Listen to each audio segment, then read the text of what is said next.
নমস্কার, দেখছেন talk to Bangla. আমি অভিষেক রয়েছে আপনাদের সাথে। এই মুহূর্তে যে খবর নিয়ে উপস্থিত হয়েছে, একদম সরাসরি এই মুহূর্তে মহিলা আন্দোলনকারীদের নিয়ে দেশের বিরোধীরা এবং দেশের যারা ক্ষমতায় রয়েছে তাদের মধ্যে ঠিক কি ভাবনা চিন্তা চলছে সেটাকে নিয়ে একটা খুব গুরুত্বপূর্ণ এই মুহূর্তে কথা উঠে এসেছে। তার কারণ গতকাল আমরা দেখতে পেয়েছিলাম প্রহ্লাদ যোশীকে নিয়ে রাহুল গান্ধী যে কথাটা বলেছেন সেটাকে নিয়ে রীতিমতন সোশ্যাল মিডিয়াতে বিভিন্ন যারা বিজেপি সাপোর্টার রয়েছেন তারা সেগুলোকে একদম কটাক্ষ করছিলেন। কিন্তু তারও আগের দিন একটা ঘটনা ঘটেছিল, সেখান থেকেই সামগ্রিক ঘটনার সূত্রপাত। যে প্রিয়াঙ্কা গান্ধী যখন বক্তব্য রাখছিলেন তখন তিনি সরাসরি প্রহ্লাদ যোশী, ভারতবর্ষের ধর্মেন্দ্র প্রধান ইস্তফা দেওয়ার পর হয়েছেন শিক্ষামন্ত্রী, তো সেই শিক্ষামন্ত্রীকে নিয়ে কিন্তু তিনি একটি বক্তব্য রাখেন যে এমন একজনকে দেশের প্রধানমন্ত্রী শিক্ষামন্ত্রী বানালেন যিনি বিলকিস বানু, অর্থাৎ একজন ধর্ষিতা মহিলা, গর্ভবতী ধর্ষিতা মহিলা, তার যারা ধর্ষক ছিলেন, যারা তাকে যৌনভাবে হেনস্থা করেছিলেন, শোষণ করেছিলেন, সেই ধর্ষকরা যখন জামিন পেয়ে যায় তাদের সম্পর্কে তিনি সমর্থন করেছিলেন এবং তিনি জানিয়েছিলেন, একদম কোট আনকোট পড়ে বলছি, যে এটা আইনের প্রক্রিয়া।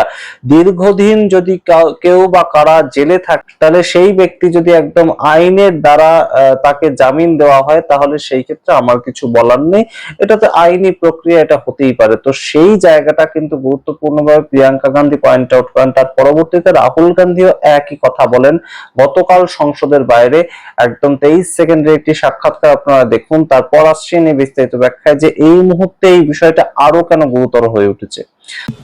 All these young people were protesting about the education system. And so many girls are protesting. They've been beaten, they've been thrashed. The BJP puts a man who is a defender of rapists. That's the most filthy type of man. There can be no filthier man than somebody who says that rapists need protection. That is the education minister of India today. It's strange. It's a strange reaction from the Prime Minister that there are so many people in his cabinet.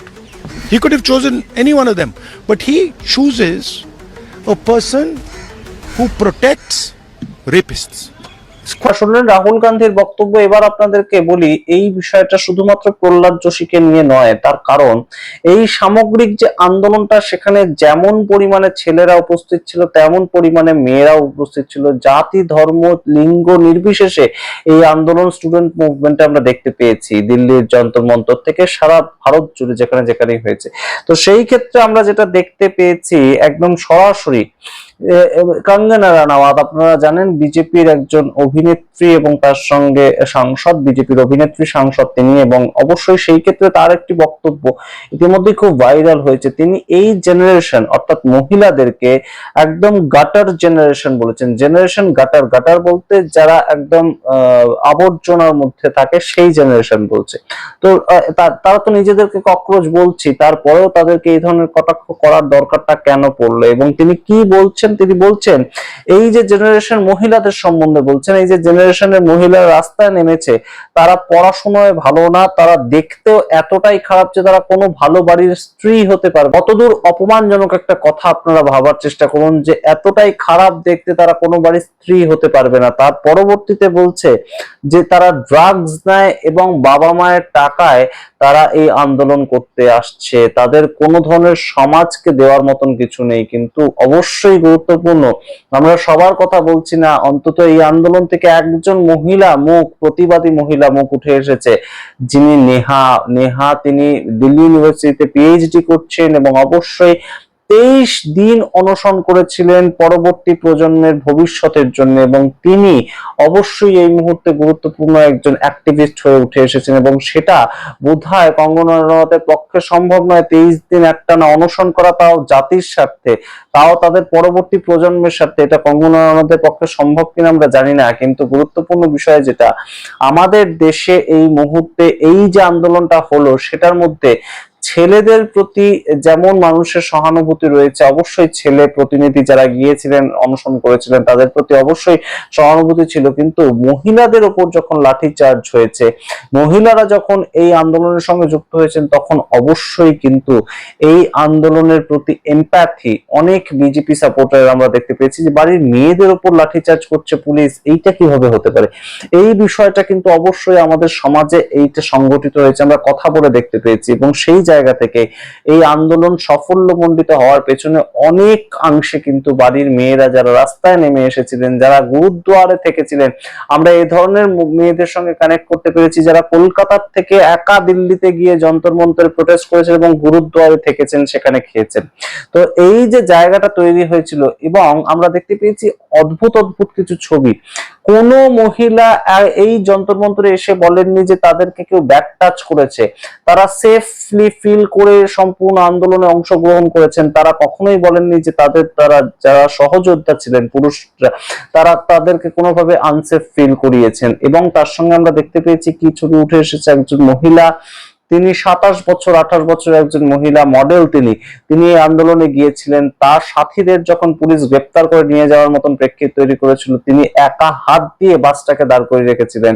এবং আমরা দেখতে পেয়েছি যে মহিলা একজন, তিনি তাদের ছাত্র যারা ছিলেন, প্রতিবাদী ছাত্র পুরুষ সহকর্মী যারা ছিলেন, তাদেরকে একদম রীতিমতন বুক দিয়ে আগলিয়েছেন, সেই ধরনের আমরা ছবি দেখতে পেয়েছি। তো এই যে জায়গাটা, অবশ্যই কিন্তু এই মুহূর্তে মহিলাদের সম্পর্কে যে কথা কঙ্গনা রানাওয়াত বললেন, অভিনেত্রী বিজেপি সাংসদ, সেটা কখনোই সমর্থনযোগ্য নয়। সেটাকে নিয়ে ইতিমধ্যেই চর্চা শুরু হয়েছে, এবং তার মধ্যে দাঁড়িয়ে প্রিয়াঙ্কা গান্ধীর এই বক্তব্য প্রহ্লাদ যোশী সম্বন্ধে, এবং তার সঙ্গে রাহুল গান্ধীর এই বক্তব্য প্রহ্লাদ যোশী সম্বন্ধে, অবশ্যই তো এই মুহূর্তে প্রশ্ন দাঁড় করায়। প্রহ্লাদ যোশী তো এমন করতে পারতেন যে নো কমেন্টস বলে চলে গেলেন, কিন্তু তিনি বিলকিস বানু, যিনি একজন গর্ভবতী মহিলা ধর্ষিতা হয়েছিলেন এবং ধর্ষণের শিকার হয়েছিলেন, সেই যে গর্ভবতী মহিলা, তার যারা যৌন শোষণকারী ছিল, তারা যখন জামিন পেয়ে গেল, তাদেরকে তো কোথাও গিয়ে একদম তাদের সমর্থনই করলেন এই প্রহ্লাদ যোশী। তিনি বলেছিলেন যে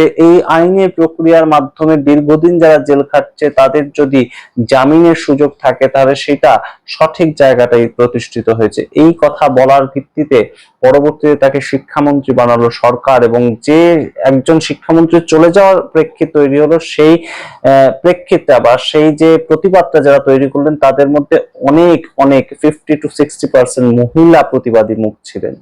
গুরুত্বপূর্ণ প্রেক্ষাপট এই মুহূর্তে কঙ্গনা রানাওয়াতের যে বক্তব্য, জেনারেশন গাটার বলছেন তিনি মহিলা প্রতিবাদীদের, এবং তার সঙ্গে প্রহ্লাদ যোশীর যে বক্তব্য নিয়ে এই মুহূর্তে কাটাছেঁড়া চলছে, আপনাদের সঙ্গে রাখলাম। আমরা অবশ্যই এই মুহূর্তে কংগ্রেসের যে দুজন নেত্রী এবং নেতা, তারা বক্তব্য রেখেছেন মহিলাদের সম্পর্কে, সেটাও আপনাদের শোনালাম। এবং অবশ্যই বিজেপির তরফ থেকে যারা বক্তব্য রেখেছেন, মূলত কঙ্গনা রানাওয়াত, মহিলা যারা এই মুহূর্তে প্রোটেস্ট করতে এসেছিলেন এই ছাত্র আন্দোলনে, তার বক্তব্য শোনালাম। সম্পূর্ণটা শুনে আপনাদের মতামত দেখার অপেক্ষায় রইলাম। দেখতে থাকুন টক টু বাংলা। অবশ্যই টক টু বাংলা ইউটিউব চ্যানেলকে সাবস্ক্রাইব করে দিন।